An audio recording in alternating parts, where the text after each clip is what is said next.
So how do you take the #1 selling high-performance off-road truck and make it even better?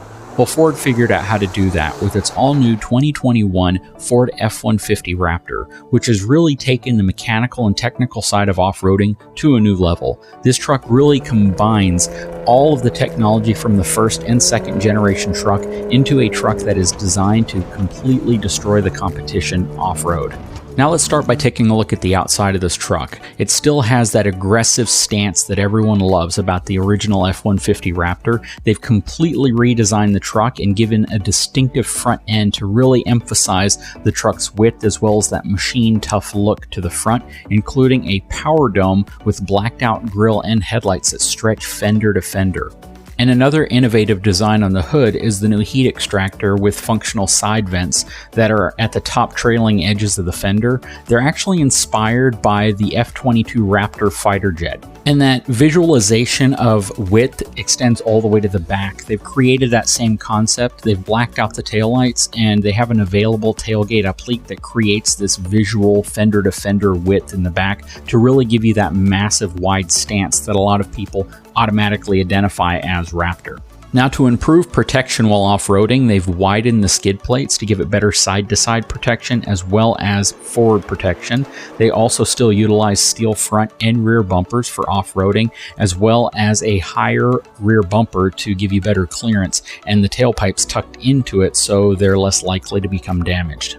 Now, this is some huge news. This is the first time Raptor will be available with either 35-inch or 37-inch tires from the factory. These are going to be the largest tires fitted to a production light-duty full-size pickup truck. They're BF Goodwrench all-terrain TA KO2 tires, and they are just monster-looking tires on this truck.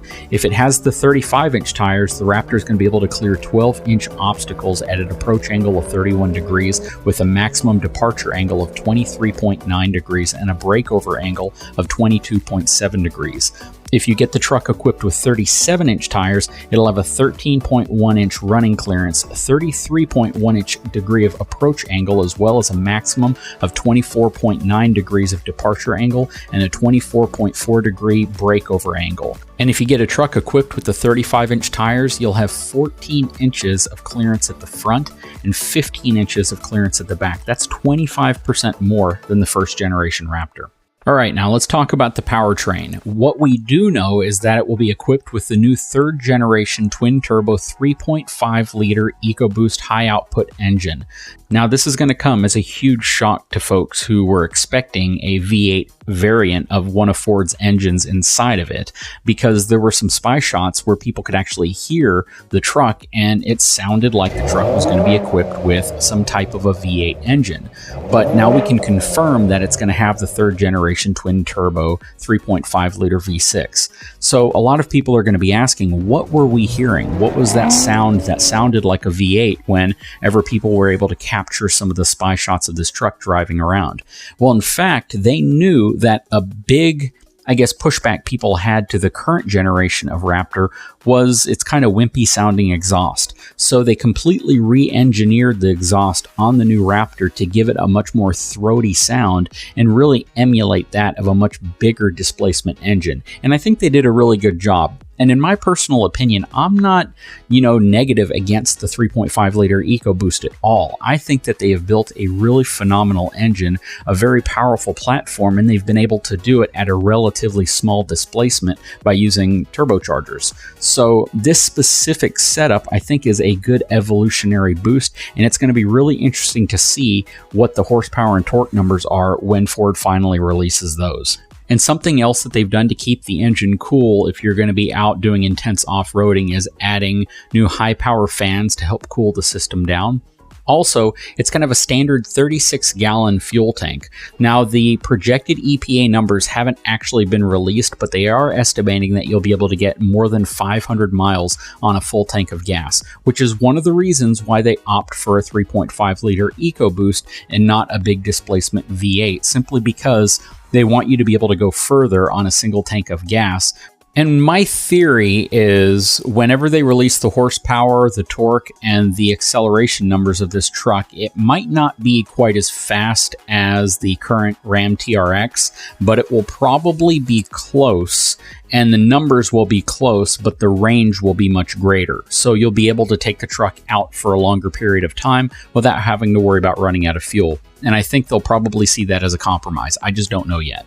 Now, this truck is going to have its next generation upgraded 10-speed automatic transmission. From a towing and a payload perspective, they've actually increased the maximum payload of this truck by 200 pounds to 1,400 pounds, while the maximum towing numbers have also increased by 200 pounds to 8,200 pounds of conventional towing. So 1,400 pounds isn't really that bad, and it's pretty much the norm when it comes to most high-spec half-ton trucks. But I want you to keep in mind, when it comes to towing, you're likely going to have some of the same characteristics as I had with the TRX, where the suspension on this specific truck is designed to be very soft and to be able to soak up big jumps, big bumps, rocks, things like that. So if you have a lot of weight on the back of your truck pressing down on it, it's going to really handle it different than you might expect a typical half-ton truck to. But it's going to be really interesting to get my hands on one of these, hook it up to the dump trailer, and do the same type of towing test that I did with the Ram TRX to see if there's a noticeable difference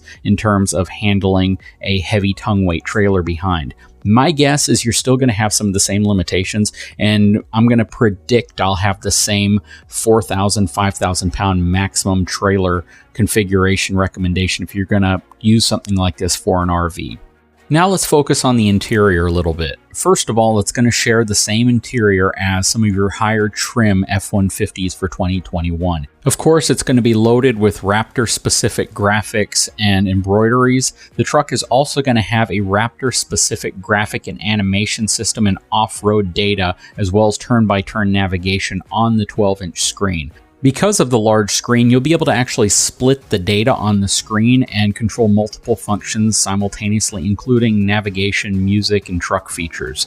Now, here's the real kicker in terms of technology. They're going to be offering over-the-air updates to make your Raptor even smarter, including trail maps as well as trail turn assist that can help you in an off-road situation. But with the new Ford Pass mobile app, you're going to have the ability to do all sorts of cool things from your smartphone, like, of course, lock and unlock your vehicle from almost anywhere. You'll be able to check your tire pressure and fuel level, as well as control your zone lighting. You have the ability to monitor for trailer theft alerts, as well as check your trailer lighting and monitor your Pro Power onboard system, which is that really cool power connection you have at the back of your truck to power up to like 2,000 watts worth of tools or equipment that you might have with you, including maybe a portable air compressor so you can deflate or inflate your tires as needed. Now, the truck is also going to come equipped with multiple traction control or terrain management system modes, including slippery, tow haul, sport, normal, off-road, Baja, and rock crawl. Drive modes adjust the steering feel, as well as the transfer case behavior and the stability control, as well as the active exhaust system. You actually have the ability to make your exhaust really loud or make it really quiet, depending on the environment you're in. You're going to have 360-degree cameras, so you can view all the way around your truck, as well as different angles from each camera to give you a ton of visibility if you're in a tight predicament or a very tight area. And one huge feature is called Trail One Pedal Drive. Basically, it simplifies the process of rock crawling or extreme off-roading when you're going slow. You simply press the throttle to move forward or release the throttle to brake. It's pretty cool. It, again, uses one pedal, so you don't have to modulate your feet on both a throttle and a brake pedal simultaneously. So this is going to be really great for those folks who take these trucks out to Moab or some of the other off-road areas that you typically have to worry about that. So I know people are going to be happy to hear that Ford is continuing its partnership with Fox to produce the shocks for the new F-150 Raptor. And what's also interesting is that Ford produces two different shocks for the 35-inch tire-equipped Raptors and the 37-inch tire-equipped Raptors. But the improvements to the shocks are pretty significant in terms of their stiffness, their rigidity, their ability to be dialed in for specific driving mode. And I think people will really appreciate appreciate the fact that Ford is continuing to work with Fox to evolve the shock for the newest generation. Now, stay tuned, subscribe to the channel. As soon as I get more information related to the horsepower and torque numbers of this truck, which might actually be part of the reveal that you all are seeing from Ford, I will share those with you. I am excited to see this truck. It is a great time to be a buyer of this type of vehicle. Just like the heavy-duty truck market, where horsepower numbers, torque numbers, capabilities are constantly going up, you're now seeing that with the F-150 Raptor, especially because they now have to compete against a very, very cool and off-road capable truck from Ram, and I'm sure GM's going to get into the game as well. So a lot of really good reasons to look at these trucks. They are throwing everything at them to try to win your business, and I think this newest generation of Raptor is definitely going to be on par with what you expect whenever you're looking at a truck like this. In terms of pricing, I don't have any of that information yet. I can't wait to get behind the wheel of one of these to really see what it's capable of. Anyways, guys, I sure hope you enjoyed this video. If you haven't had a chance, please take a moment, subscribe to my channel, give me a thumbs up, and we will talk to you again very soon.